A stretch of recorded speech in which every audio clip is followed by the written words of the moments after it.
Alright. So, hello po sa ating lahat at naway nasa mabuti kayong kalagayan. Oras na mapanood nyo yung video ko na to at marami pong salamat, no? Bago po ako magsimula pala sa aking share na opinion o reaction sa video na to, ako po yung lubos pusong nagpapasalamat, no? Doon sa mga natutuwa, nasisiyahan, kinikilig, okay, sa aming Jumia, no? Dahil ang ganda ng mga feedback and we are happy na ang Ninong Poren, nakakatuwa si Ninong Poren, ay talagang na-appreciate, no, itong effort namin ni Ma'am Shi Marie na magbigay ng kakaibang saya, no, sa Tekram community, and we are happy na maganda yung nagiging resulta, no, and it's all because of you. So maraming salamat po talaga sa inyo. Okay, kung hindi dahil sa inyo, hindi naman po mangyayari to. Hindi po tayo magkakaroon ng another, diba, spice, no, dito sa ating community, no? And I'm so happy na ako ay naging parte ng Tekram, and this community is so special to me. Okay, totoo po yan. And alam nga bang sabihin ko pa yung reason? Siyempre bukod sa kay Yami, of course, kayong mga supporter, because all of you, no, dahil nandiyan kayo, nakasuporta pa rin. And kami po ay lubos pusong nagpapasalamat, no? And the recognition, no, na pinakita ng Tekram, no, para tayo maging part ng live nila, nakakatawa, no, nakakatawa.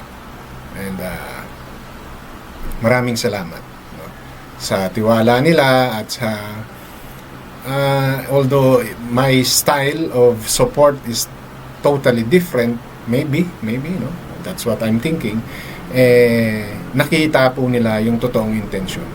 So ako po ay lubos pusong magpapasalamat doon at nauunawaan nila kung bakit ganon yung way ko, no, para magbigay ng aking reactions. Okay, so maraming mahaba na po yung aking intro, so pupunta na po tayo sa topic natin, no? But bago po ako magpatuloy, welcome sa aking channel. No, at kung bago pa lang po kayo sa aking channel, please don't forget to like, share, and subscribe na rin po, and pakihit yung notification bell para maging aware kayo sa aking mga upcoming content. Any comment, suggestion, recommendation, leave it on our comment section. Okay? Matuto po kayo mag-fact check para hindi po kayo mapagsabihan ng fake news. At saka syempre, as always, issue lang tayo, walang personalan. Okay? So, ano ba yung gusto kong i-share? Actually, nakakatuwa, no? Dahil sa live ko kagabi, nanduroon si Ninong Poren. And he shared, no, some informations na, kumbaga, first-hand information yun. 'Di ba? Galing mismo sa kanila. Na kung ano yung mga nangyari, ano yung mga nagawa, no, ni Dave. And paano nila tinanggap, 'di ba? Paano nila pinaliwanag. Nakakatuwa lang, and talagang kumbaga down to earth yung pagpapakita ng mga manalastas sa totoong, no, sa loobin nila, no, na despite of what happened, ultimong si Ninong Poren nasasaktan, no, pag may naririnig na hindi maganda pa rin kay Dave. And mukhang okay na sila, di ba? Kasi nag-iwan pa si Dave, no, ng ibang sapatos niya doon sa Promised Land. At eto po, no, yung ilan sa mga naging comment ni Ninong Poren during my live stream na gusto kong i-share sa inyo as a proof, no, na talagang kumbaga Ninong Poren is sharing information for us to understand, no, na kung nasa ang level na talaga ng closure yung issue na to, yung issue ni Dave at saka ni Tekram or ng Manalastas family, no? So that's why gusto kong i-topic siya. And another one is yung si Wonderful Camping, no? Pumasok din sa live ko, At kung ano yung pinagsasabi, unfortunately, hindi niya sinagot yung mga tanong natin. Hindi niya sinagot yung mga tanong natin eh. So I hope, no, sa susunod na pagpasok niya, sagutin niya na para naman makakuha tayo ng information. Kasi si Ninong Poren, may mga sinabi eh. Di ba? So ito po yung ilan sa mga sinabi ni Ninong Poren. Ayan. Simulan natin dito. No? So, inaanak. Si Ninong Poren yan, ha? Si Ninong Poren. Teka, lakihan natin ng konti. Ano? Atras ko lang to. So these are few of the comments ng napaglilinaw, no, ni Ninong Poren. Pasensya na po kung tinatawag ko po siya talagang Ninong kasi nagagalit po siya sa akin dahil inaanak niya na kami. Inaanak niya na ang Jumia, no? So, kaya Ninong na po, no? Huwag po kayong magulat, hindi po ako sumisip-sip, ha? Okay? Yun po talaga yung gusto niyang itawag ko sa kanya dahil inaanak niya na kami. No? So, pasensya na po sa mga medyo sasama yung loob. Sorry po, no? Ako po'y masunuring bata. Sorry, masunuring matanda. Okay? So, ito, sabi ni yung Poren, inaanak, doon sa PAO, yung ibang staff, no? Viewers pala ng Techram. Kaya may alam na sila sa issue. Kaya alam nila alang sidecar yung motor. So these are few of those scenario, di ba? Noong sila ay nagpangita. Di ba? Na coming from Ninong Poren. Which means, saan ninyo nakuha talaga yung information ninyo about sa sidecar na yan? So mali talaga yung kung anumang resibo. Kaya nga tanong ko kagabi kay Stephen, paanong nangyari na nagkaroon ng sidecar yung motor na ikaw mismo may resibo? Kasi naalala ko pa, ipinost ko pa yun, no, doon sa aking community post, kasama yung resibo na niyayabang ni Stephen under the name of Dave. Pero yung nakarating na resibo doon sa lawyer, secretary ng PAO, or ng lawyer ng PAO, ay may sidecar. Di ba? So, it so happen lang yung staff pala doon sa PAO, followers ng Techram. So, doon pa lang, no, sa mismong staff pa lang ng ng PAO, di ba? Talo na kaagad sila. Laglag na kaagad sila. Dahil alam ng mga staff ng PAO na nakapalo sa kanila na walang sidecar dahil nga may video yun. Di ba? May video yun nung dinala ni Sir JC Isaac yung motor na yun. Ayun ako. Dito sa live ko kagabi, magkasabay sila pumasok. No? Pumasok ni Sir Stephen. And sineperate ko lang yung mga comment ni Ninong Poren. Pero actually, nasasagot ni Ninong Poren yung ibang sinasabi ni Stephen. No? And here's another one. Ito, okay lang sila ni Luis. Magkaakbay pa sila bago umalis si Dave. Then, that's good to know. Di ba? At least, kumbaga, yung dating may rivalry, no, ng mga bata, nawala. Di ba? At nakita ninyo kung hindi man natin nakita nila na kumbaga okay sila, no? Then hayaan na lang natin yung panahon yung makakapagsabi kung talagang okay sila, no? Kung maaring mapansin nyo sa mga susunod kong mga vlogs in terms of criticizing Dave and Francis, no?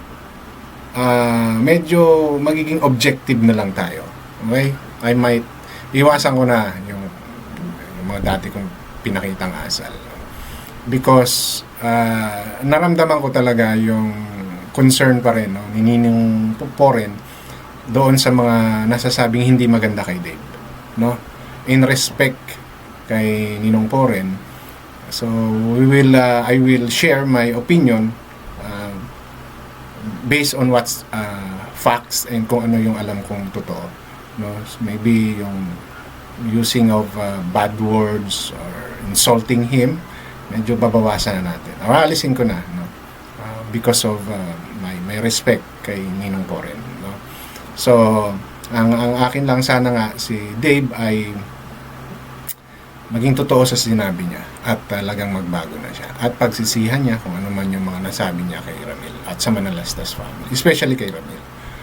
So I hope kung may ganitong senaryo na nakita si Ninong Poren, that's a good sign, di ba? Na kung nagkaroon man ng hindi magandang nasabi si Dave kay Luis dati, di ba? Dahil parang ang dumating, nilaglag siya ni Luis, eh.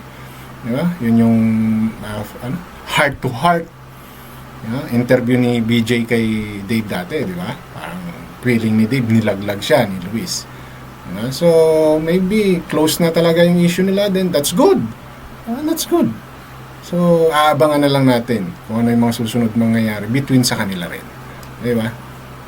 Kasi alam naman natin, aware naman kayo sa kung ano yung mga naging issue sa kanilang dalawa. The comparison, di ba? Namigay pa siya ng shoes niya sa Promised Land. So, alam naman natin, maraming pares ng sapatos si Dave, di ba? And most of those shoes are signature shoes. So for him to share those gift, no, para sa kanya, it's a nice move, di ba? Okay na na paraan para sa pagpapakita niya ng kanyang pagpapakumbaba, di ba? And we all know yung Promised Land, mga tinutulungan din yung nandoon, di ba? So sana nga magtuloy-tuloy talaga yung sinasabi ni Dave na pagsisisi niya at muling alam mo na, pagtanaw ng utang na loob sa Manalastas, no? So ito yung ayaw, no? Ayaw to ni ni Stephen, ni Daisy. Sila kasi yung init na init dito, eh. Di ba? Ito yung gusto nilang makuha. Tapos ngayon pinamigay ni Dave. Di ba? So, pasensya na, no? Dahil sa gesture na ginawa ng mga Manalastas, kumbaga nagkaroon ng kirot or ng pitik siguro sa mga puso nila yung ginawang pagpapakumbaba, no? Hindi po yun pride, Madam Daisy, hindi po pride ang pinairal doon, no, ng mga Manalastas, no? Hindi po naging humble si Dave, nagpakatotoo lang po sila pare-pareho, Madam Daisy.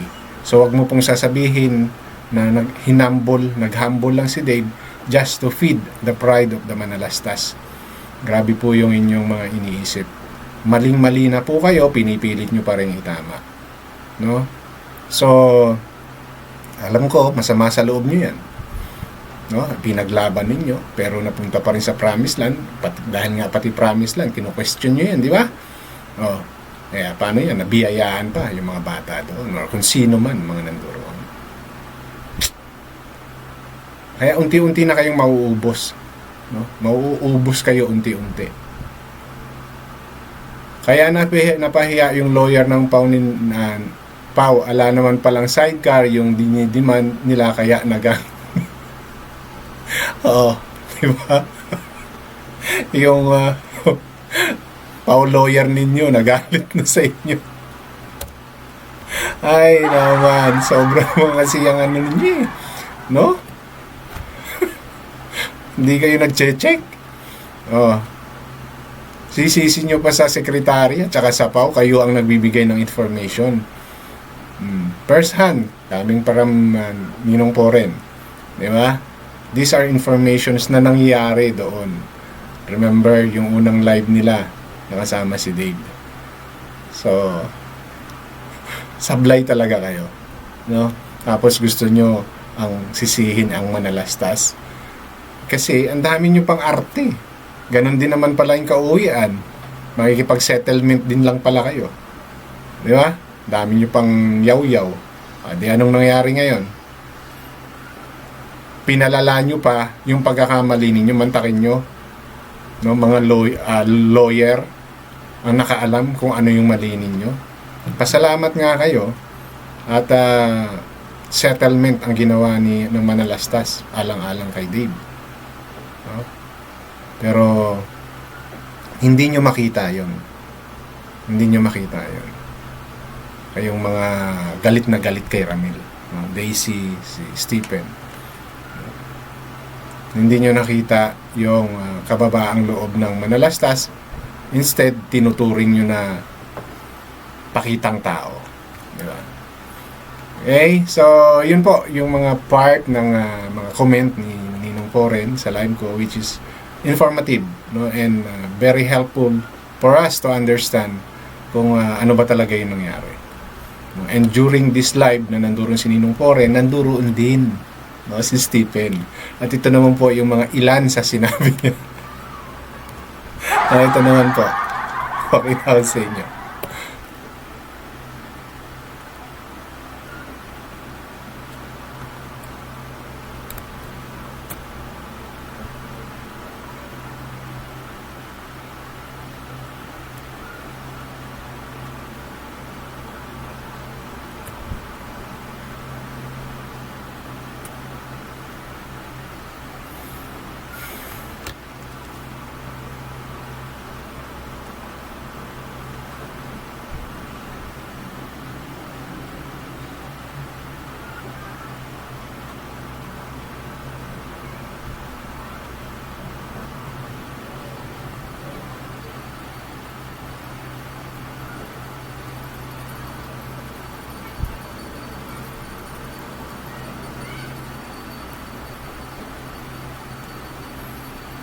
So ito naman, no, yung wonderful camping. Actually, napag-uusapan kagabi kung siya ba si Stephen. Pero I watch, no, yung mga live stream ni Daisy. Nanonood po talaga ako sa live stream ni Daisy. And as far as I know also, itong si Wonderful Camping, ito ay si Stephen, no? Kasi active to sa live ni Daisy. No? And I have one content na gagawin pa at doon po, no, makikita nyo yung mga comment nitong si Stephen. That's why we believe this Wonderful Camping is si Stephen. Siya si Stephen, no? Dahil marami ang nagpapatunay. And ako mismo nakita ko dun sa live ko. Pero may iba silang tao, Victor Magtanggol, parang yun daw to. But I don't think also na yun.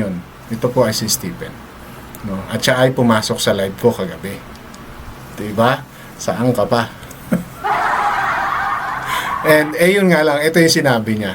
Visit ka, wala na si Dave doon, bakit siya lang thumbnail mo? Visit ka. Galit na galit. Galit na galit siya sa akin.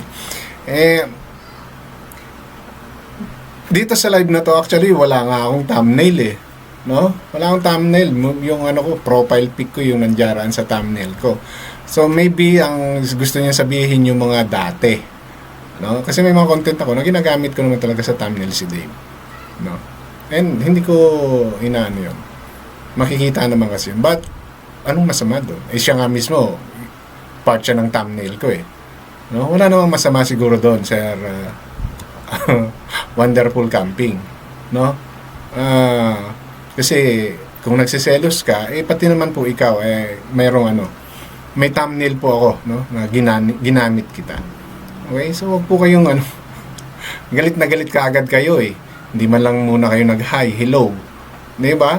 Pero kita mo naman, sir, nanduron pa rin yung respeto dahil ginagamitan kita lang, sir. Ngayon, kung mali man yung sir at hindi kita natawag na ma'am, pasensya na. No? Kasi kung iba man yung tingin nila sa'yo, ako, yung physical outlook mo kasi mukha kang sir, no? Pero sabi nga nila sa loob, ma'am ka. Okay, so kung ano man yung preferred mo, wala pang problema sa akin yun. Pero wag naman galit na galit, sir, no? Galit na galit kaagad kayo eh. Yung pasok nyo pa lang eh, hindi nyo muna tiningnan yung aking thumbnail. Dito sa live na to, wala. Pero sabi mo, si Dave yung tinamnail ko. Di ba? So, galit kayo kaagad, magpa-picture ka at post mo. Dito ako natatawa sa mga ano niya. Pa-picture daw kami ni Dave tapos i-post ko. Hayaan niyo sir, no? Malay natin. Di ba? Sa birthday ni Ramil, pumunta si Dave. So, hindi ko po kayo papahiyain. Promise ko po yan. If ever, no, nanduroon si Dave sa birthday ni Ramil, no, magpapapicture po ako sa kanya. No, magpapapicture po ako sa kanya. At ipopost ko po sa community ko. Promise ko yan, no, Sir Stephen. Promise yan. Okay, animal daw ako. Yan na lang naman yan yung sinabi niya eh. Visit ka, animal ka, no? Ayan. Yawa, no? Yan yung mga words of that night, no? Ni Mr. Stephen Monte Alto, no? Na galit siya sa akin. At wala naman akong ginagawa, di ba? And kung babalikan niya ngayon live stream ko, talagang winelcome ko siya doon. Diba? Kung wala lang akong MTRCB, baka kasi promise yun eh. Hindi natin pwedeng gawin. May MTRCB. Delikado yun. Ma-report tayo kay YouTube, mawawala channel natin. Papasikat pa lang tayo o biglang mawawala. So, paano tayo sa MTRCB? Delikado tayo doon. No? Ngayon kung gusto mo talaga sir, pakiusapan natin yung MTRCB. Okay. So, huwag kayong masyadong magalit, sir. No? Much better, sagutin niyo po yung mga tanong. No? Hindi naman po ako nagtatanong para na binabastos ko kayo. Diba? So, the respect still there. And, maayos naman yung tanong ko. I hope next time napapasok po kayo, hayaan niyo si Ma'am Shi Marie. Sa live ko na kayo, si Ma'am Shi Marie pa rin yung pinapansin mo, no? Nakakaselos ka. Okay. So, next time, sir, no? I'm still hoping na babasok kayo sa live stream ko at sasagot na kayo sa mga tanong, no? Wala namang masama pong sagutin yung tanong dahil, di ba? Nag-post nga kayo sa FB ninyo eh. So, wag po kayong mag-alala. Wag lang po kasi kayong mauna. Nagyawa-yawa kaagad kayo, nag-animal kayo. So, hindi ko na mapipigilan yung mga viewers ko. Di ba? But because I'm hoping na sasagot kayo, kaya hindi kita hinaid. So, sana sa susunod na pagbalik mo, lessen those words. Kasi hindi po ako ang hindi po yung respeto sa akin ang nawawala. Sa inyo po actually. No, sir, sa inyo po, kayo po ang nawawalan, hindi ako. At hindi niyo po ako mapipikon sa mga ganyan salita lang. No? So, ano lang yan, sir, ha? Friendly advice, kahit na yawa animal sinasabi mo sa... No? So, yun lang po yung gusto kong i-share sa content ko na to. And, I'm really happy na nandoon si Ninong Poren and, of course, si Wonderful Camping. Yun nga lang, hindi lang siya sumagot sa mga tanong natin. Unlike si Ninong Poren, nagbigay talaga ng info on what happened, no, nung unang pagkikita nila with the Pau lawyer. So, nakita natin na ultimo yung mga staff sa Pau alam na walang sidecar yung motor. Diba? So, I hope mas naging malinaw, no, sa Tekram community na yung totoong nangyari, di ba? Alam naman natin kung sino yung tama, no? Para sa atin, alam natin, and which is yun naman talaga ang tama. But as part of this confirmation, di ba, pagpapatunay na mali yung mga galawan nitong sila Daisy and the rest ng kanyang mga kasama, no? So, maraming salamat po ulit kay Ninong Poren sa pagbibigay linaw doon sa kanyang mga sinabi and sa pag-assure, no, na hindi na babalik si Dave, no? sa Manalastas. Mananatili siya kay Francis. And if ever magkaroon man sila ng conversation or magpangita uli sila, well, tayong mga viewers, tayong mga supporters, let's observe, no? Let's be vigilant sa mga ganung kasi I understand, no? Now, especially now sa mga sinabi ni Ninong Poren na they still hurting kapag may naririnig na hindi maganda kay Dave, which is understandable sa mga taong talagang tinuring siya na parte ng pamilya. Yun nga lang, na-impluwensyahan. No?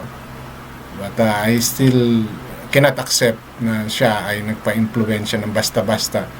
Ganong siya naman ay pinalaki, no?